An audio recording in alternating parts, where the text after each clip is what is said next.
प्रभु जीशु मधुर नाम रे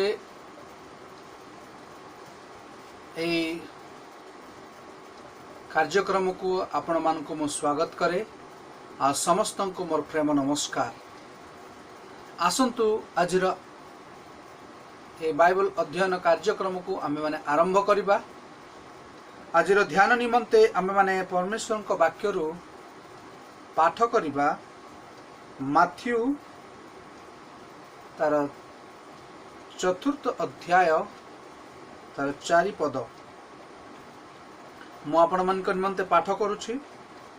किंतु यीशु उत्तर देले, लेखा अछि मनुष्य केवल रोटी रे बंचिब नाही, मात्र ईश्वरंक मुखरु निर्गत प्रत्येक वाक्य रे बंचिब।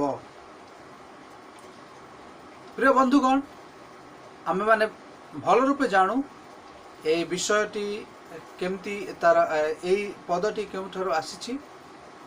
जेतेबेले प्रभु यीशु ख्रीष्ट शयतान द्वारा परीक्षित हेले, से समय रे शयतान तांक निकट को आसी से कौन कहले आमे देखिबा। जदि आमे तार से अध्याय रो प्रथम पदरु पाठ करिबा, सेटे लेखा अछि, सेतेबेले यीशु शयतान द्वारा परीक्षित हेबा निमंते आत्मांक कर्तृक प्रांतर को नीत हेले, पुणी 40 दिन और 40 रात्र उपवास करी सेथिरे क्षुदित हेले। आउ परीक्षक ताहांक निकट को आसी कहिला, तुम्भे जेबे ईश्वरंक पुत्र, तेबे एही पत्थर गुडी को रुटी हेबा पई आज्ञा दियो। तापरे यीशुंकर उत्तर आमे माने देखिबा को पारुछु।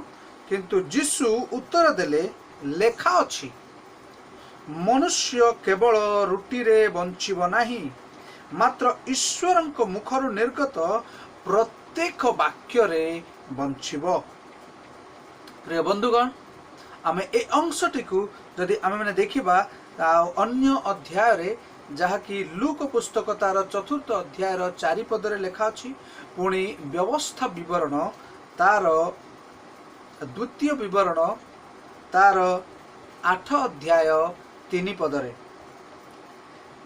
एठारे जेतेबेले आमे जदि व्यवस्था विवरण बा द्वितीय विवरण को आमे माने देखिबा, सेठी जेतेबेले परमेश्वर इस्राएल लोक माननकु जेतेबेले मिस्र रु से बाहर करी आनिले, सेतेबेले से माननकु कहू अछंती, जेमिति सदा प्रभु तुमर पूर्व पुरुष माननकु बा पितृ पुरुष माननकु से प्रांतर रे मान्ना देई से माननकर शरीरर अवस्थिति निमंते से माननको तृप्त कले, जोठारे कि से प्रांतर रे मरुभूमि रे से मानको खाद्यर अभाव थिला, से स्थान रे से मान्ना वृष्टि करी से मानको आकाश रु खाद्य दे से मानको कोन कले, तृप्त कले।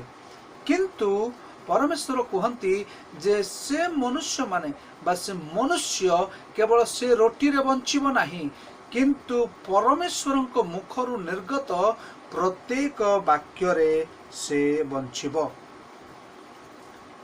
एणु एते बेले आमे देखिबा को परिबा, जेबे जदि मनुष्यर कौनसी मनुष्यर अवस्थिति निमंते तार ए संसार रे बंचिबा निमंते तार खाद्यर आवश्यकता रहिछि।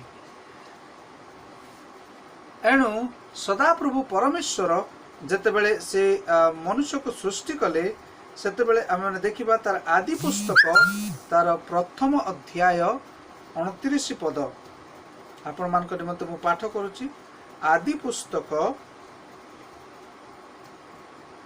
प्रथम अध्याय तार 29 पद, सेठी सेतेबेले परमेश्वर कहिले, परमेश्वर आहुरी कहिले, देख आमे भूमिस्थ सबु सबीज शाक और सबु सबीज फलदायक वृक्ष तुम्भ माननकु देलु, ताहा तुम्भ मानकर खाद्य हबो।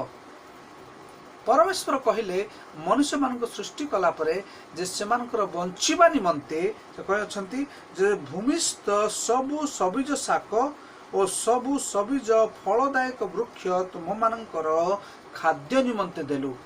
जे मनुष्यर अवस्थिति निमंते परमेश्वर सेमानकर खाद्य निमंते मनुष्यर शारीरिक अवस्थिति निमंते तांकर खाद्य भी सदा प्रभु कौन कले सेठी आयोजन कले। एणु जेतेबेले जीशु ख्रीष्ट से प्रांतर रे शिक्षा देउ देउ लोक मानकर भूख अवस्था को देखि कौन कले से खाइबा पाई से 5टी रोटी आ 2टी माछरे कौन कले से अनेक अनेक लोकों को से परितृप्त कले जे सदा प्रभु परमेश्वर से सेमानकर शारीरिक आहार बा शारीरिक अवस्थिति निमंते भी से कौन करती चिंता करती किंतु जो परमेश्वर के शरीर अवस्थिति निमंते चिंता करती से परमेश्वर बा जीशुख्रीष्ट एठी कहउछंती जे मनुष्य केवल से शारीरिक भोजन बा रोटी रे बंचिब नहीं किंतु जदि मनुष्य बंचिबार रही तेबे से परमेश्वर मुखर निर्गत प्रत्येक वाक्य से कौन करिवो से बंचिब। एणु सदाप्रभु आहुरी कहले जे तार द्वितीय अध्याय से आदि पुस्तक द्वितीय अध्याय तार 16 पद यदि आम मैंने देखा पारिबा द्वितीय अध्याय 16 पद सदाप्रभु परमेश्वर से मनुष्य को आज्ञा दे कहले तुम्हें उद्यान समस्त वृक्षर फल स्वच्छंद भोजन करिपार।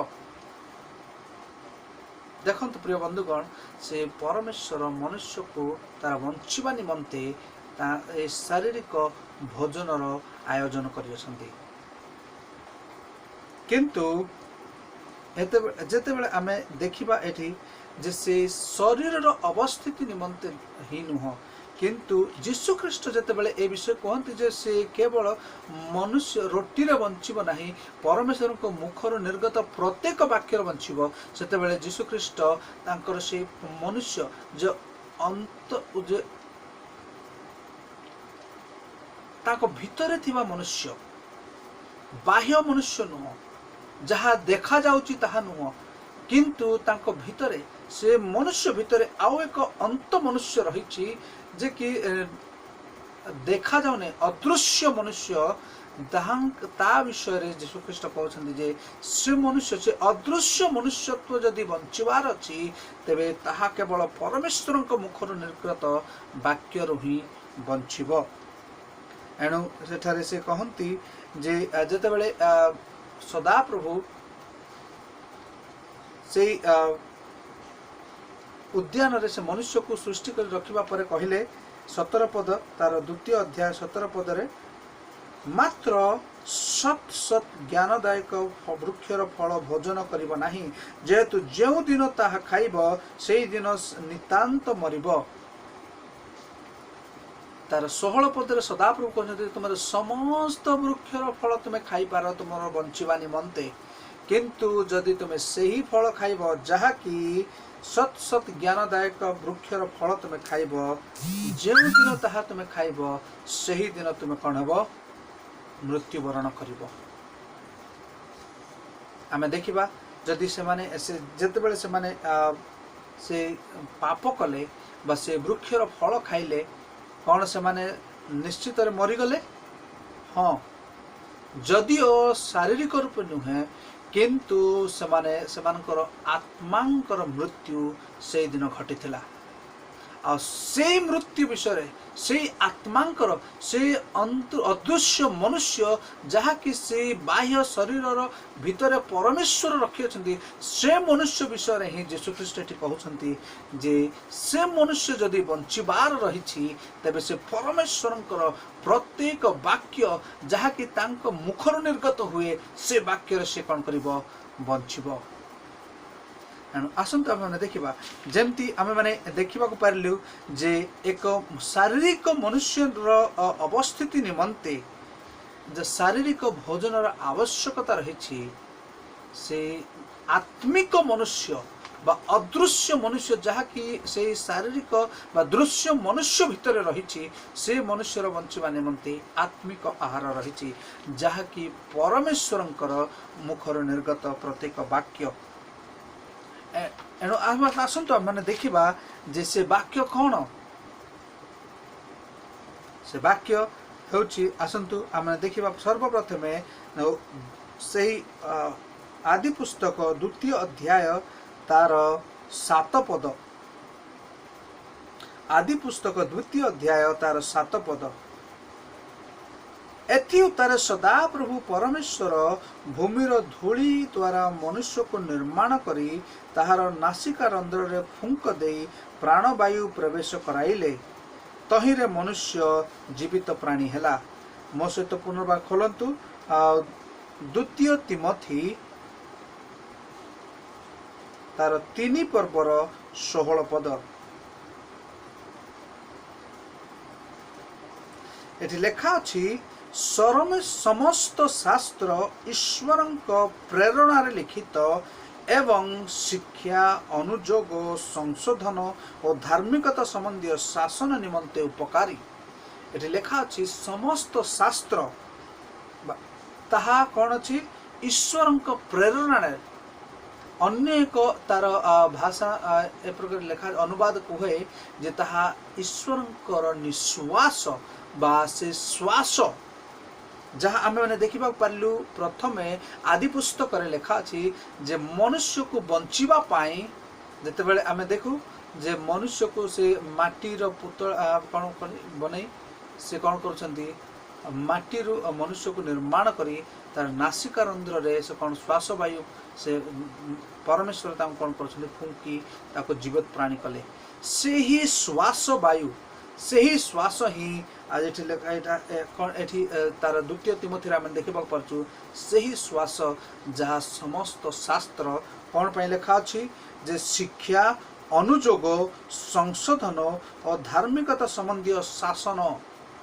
से श्वास से परमेश्वर श्वास ताहा हेउछि जहाँकि मनुष्य बंचिबा निमंते श्वास भी आवश्यक। तेणु सदा प्रभु तार नासिका रंध्र फुंक दे जीवित प्राणी कले से ही श्वास ही परमेश्वर वाक्य जहाँ मनुष्यर बंचिबा निमंते आवश्यक रही। द्वितीय पद देखिबा आम माने गीत संहिता 107 पर्वर 20 पद। गीत संहिता 107 पर्वर 20 पद दयाकरी मो सहित खोलंतु। गीत संहिता 107 पर्वर 20 पद। एटी एपरि लेखा अछि से अपना वाक्य पठाई सेमानंको सुस्थ करंती पुणी विनाश सेमानंको उद्धार करंती। जो वाक्य परमेश्वर मुखर निर्गत वाक्य से सुस्थकारी वाक्य से वाक्य द्वारा मनुष्य सुस्थ हेब बा बंचिब। जदि जेतेबेले मनुष्य पाप कला ता निमंते से पाप कला परे मनुष्य पाई मृत्यु आसीगला ता निमंते अनेक प्रकार रोग बीमारी बा अनेक प्रकार क्लेश आसीगला से ही किंतु परमेश्वर वाक्य कौन करे से सुस्थ करे। प्रथम आम देखिलु परमेश्वर वाक्य ताहा अछि परमेश्वर निश्वास बा श्वास जहाँ बंचिबारे सहायक हो। जदि कौन व्यक्ति बंचिबा पाए दरकार ताको सुस्थ स्वास्थ्य आवश्यक रही। से सुस्थ स्वास्थ्य केपरि आसे जे परमेश्वर वाक्य ही मनुष्य को सुस्थता लाभ हुए। तृतीय मैंने देखा पारिबा परमेश्वर वाक्य कौन ता जिर्मिया पुस्तक भविष्य वक्ता जिर्मिया भविष्यवाणी आम देखा पारिबा 15 अध्याय तार 16 पद। जिर्मिया पुस्तक 15 अध्याय तार 16 पद। एटा लेखा अछि तुमर वाक्य प्राप्त हैला पुणी मु ताहा भोजन कली आउ तुम्भर वाक्य मोर आनंद और चित्तर आह्लाद जनक हैला। देखंतु प्रिय बंधुगण परमेश्वर वाक्य कौन चिठी कौन लेखा अछि तुम्भर वाक्य मोर आनंद आउ चित्तर आह्लाद जनक। से कौन करे परमेश्वर वाक्य आनंद आउ प्राण या हृदय आनंदजनक वाक्य। परमेश्वर वाक्य हृदय को आनंदित करे कारण दुखी प्राण कौन करे मनुष्य को भांगी दिए। पवित्र वाक्य लेखा अछि जे दुखी प्राण मनुष्यर अस्थि सब कौन कर दिए भांगी दिए व गलई दिए, किंतु आनंदजनक वाक्य मनुष्य को जीवन प्रदान करे, तार समस्त रोग को तार दूर कर दिए। से ही वाक्य जेतेबेले से प्राप्त हैला, एठी लेखा अछि जेतेबेले तुम्हार वाक्य प्राप्त हैला, तुम्हार वाक्य प्राप्त हैला, पुणी मु ताहा भोजन कली। जो वाक्य से भोजन करने द्वारा तांको शरीर तांको जीवन रे कौन है, से वाक्य तांकर चित्त को आनंदित कला, तांकर मन को आनंदित कला, से वाक्य तांको निमंते आनंदर कारण हैला। आसंतु प्रिय बंधुगण, से वाक्य प्रति आमे माने मनोयोगी हो। ताहा जदि अन्य अंश मानकर आमे देखिबा को परिबा, ता गीत संहिता 119 पर्वर 111 पद, 143 पद एवं 174 पद, जोठी लेखा अछि जे परमेश्वरंकर वाक्य प्राणर आनंदजनक, चित्तर आह्लादजनक, मन को आनंदित करे, हृदय को आनंदित करे, जो आनंददायक वाक्य। चतुर्थरा मान देखा पारिबा से पापरू रक्षाकारी वाक्य आम देखा पारिबा से गीत संहिता 119 पर्वर, गीत संहिता 119 पर्वर 11 पद, दयाकोरी मो सहित पाठ करंतु। गीत संहिता 119 पर्वर 11 पद लेखा अछि, मु जे परि तुंब विरुद्ध रे पाप न करे, एथिपाई मु आपणा मध्यरे तुम्हारे वाक्य, हृदय मध्यरे तुम्हारे वाक्य संचय करी रखी अछि। से वाक्य जहाँ गीत रचक तांका हृदय रे संचय कर रखिछंती, से वाक्य तांको पापरू पृथकीकृत करे बा पापरू रक्षा करे। से जेमिति तुम विरुद्ध रे पाप न करे, लेखा अछि मुझे परे तुम विरुद्ध रे पाप न करे, एथिपाई मु आपणा हृदय मध्य तुम्हारी वाक्य संचय करी रखी अछि। से वाक्य कौन? परमेश्वर वाक्य, तांको मुखर निर्गत वाक्य मनुष्य को पाप करिबारु रक्षा करे, पापरू वंचित करे। चतुर्थ आम माने देखिबा से वाक्य कौन करे? हृदय सुधारक वाक्य, जहाँ तार 80 पद आम देखिपर से गीत संहिता 119 पर्वर 80 पद।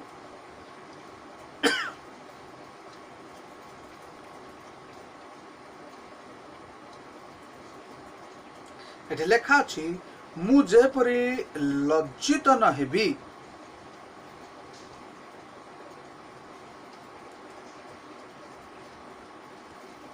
एथिपाई तुम विधि सबरे मोर अंतकरण सिद्ध हेउ। 93 पद जदि दयाकर मो सहित पढ़ंतु। 93 पद,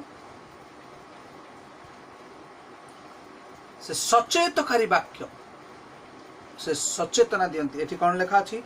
तुम्भर विधान सबु मु केबे पासोरी भी नाही, कारण तद्वारा तुम्भे मते सचेत करियछ। से सचेतना देवा वाक्य मनुष्य को सचेतना दिए बा जागृत कराए, चिताई दिए।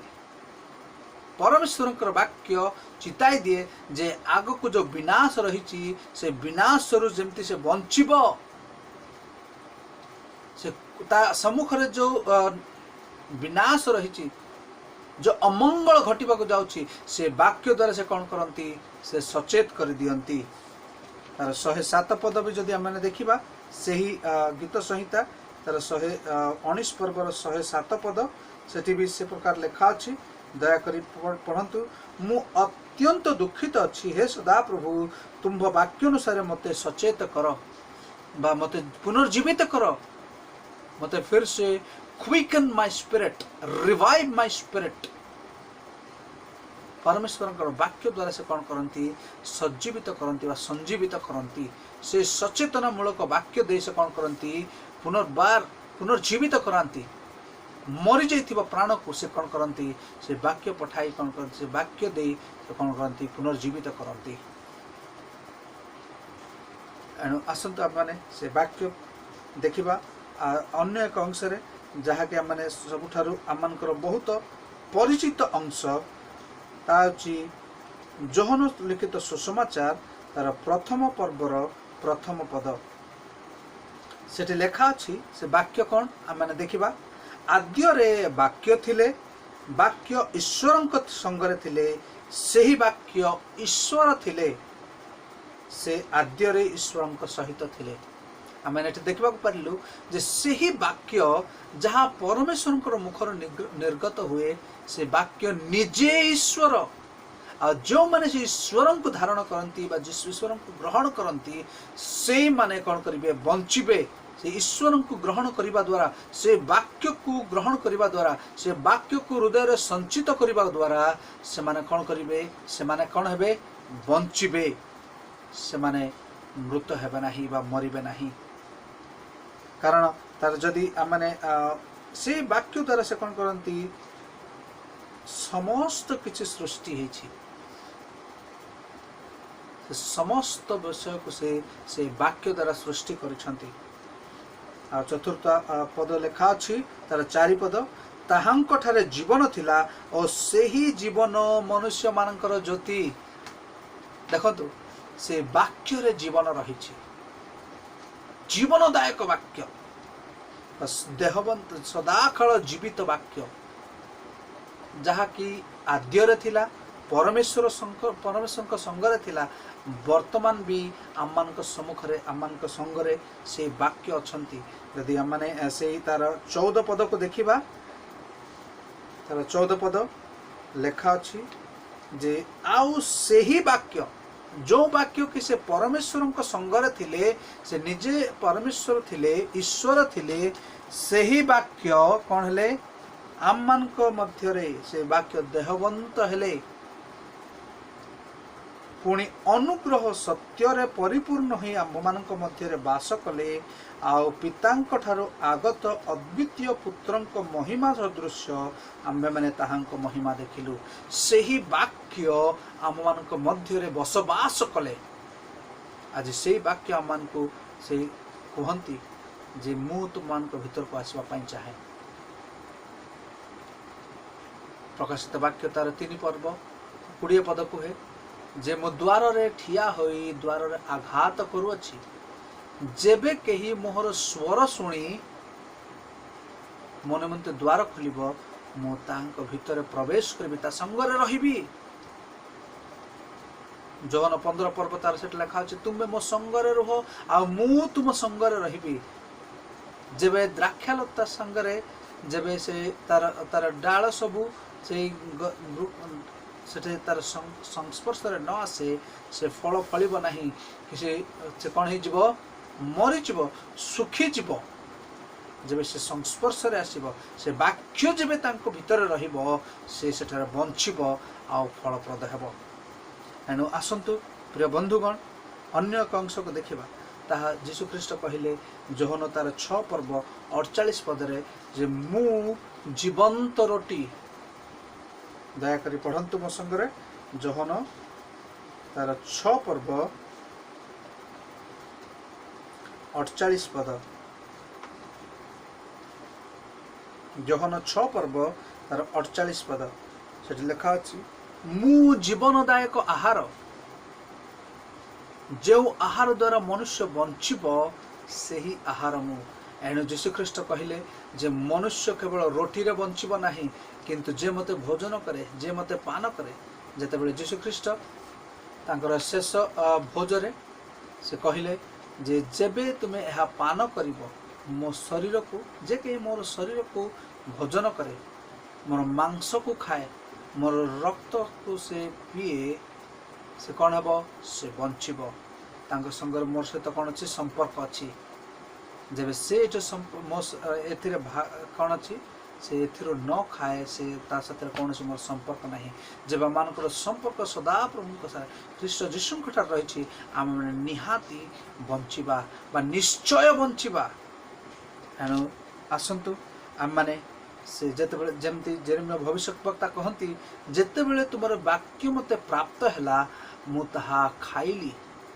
भोजन कली आसंतु से जीवनदायक आहार को आम भोजन करूँ से वाक्य को आम भोजन करूँ गीत रचक जमती कहती जेपरी मो पाप न करे तुम वाक्य मो हृदय संचय कर रखी आसंतु मैंने से वाक्य को आज आम हृदय संचय कर रखा से वाक्य को आम कौन करवा आमर जीवन रे आमर हृदय रे संचय कर रखिबा जहाँ आम पापरू आम दूर रखिबो।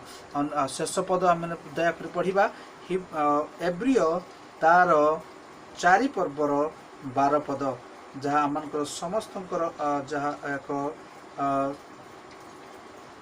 समस्त जनाशुना परिचित पद एब्री तार 4 पर्वर 12 पद दयाकोरी मो सहित पढ़ंतु।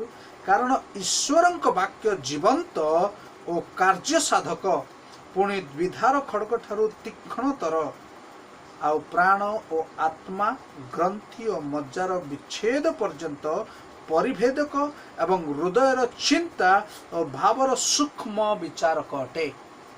ये हम देखा पार्छु परमेश्वर वाक्य जीवंत और कार्य साधक से वाक्य आम को कौन कर जीवित कर रखिपर से वाक्य ही आम को जीवन दे पार से वाक्य ही आम बंची पार। एणु प्रिय बंधुगण आसतु से वाक्य प्रति आम मनोयोगी हो से वाक्य को आम खाऊ भोजन करूँ से वाक्य आम को तृप्त करूँ जहाँकि से जीवनदायक आहार को आम भोजन करूँ से वाक्य जहाँकि जीवन रही जहाँ जीवन मनुष्य मानकर ज्योति से ज्योति मैंने बसवास करूँ से जीवन को मैंने प्राप्त करूँ जे सदा काल जीवित बा चिरंतन नित्य जीवित वाक्य को आम कौन करवा आम जीवन रे ग्रहण करवा आम शरीर रे बंचिबा निमंते जमती आम शारीरिक भोजन आवश्यकता रही शारीरिक खाद्यर शारीरिक आहार आवश्यकता रही आम आत्मार बंचिबा निमंते आम आत्मा आमने जमती कि बंची रहिबा निमंते आम को आत्मिक आहार ताहा होछि परमेश्वरंकर मुखर निर्गत प्रत्येक वाक्य जमती द्वितीय तिमोथी आम तार 3 पर्वर 16 पद देखिले जे प्रत्येक शास्त्र ईश्वरंक प्रेरणा बा तांकर श्वास रे से श्वास को आम माने ग्रहण करवा तहिरा माने बंचिबा। प्रभु समस्त को आशीर्वाद करंतु मोर प्रार्थना प्रभु समस्त को साहाय्य करंतु जमती कि प्रत्येक ए वाक्य प्रति मनोयोगी है वाक्य को ग्रहण करूँ वाक्य को संचय करी से वाक्य को भोज करी से वाक्य को खाई निजर करी आपणार करी आम माने तांको संगे अनंत जीवन को भागी है। धन्यवाद। प्रभु समस्त को आशीर्वाद करंतु। आमेन।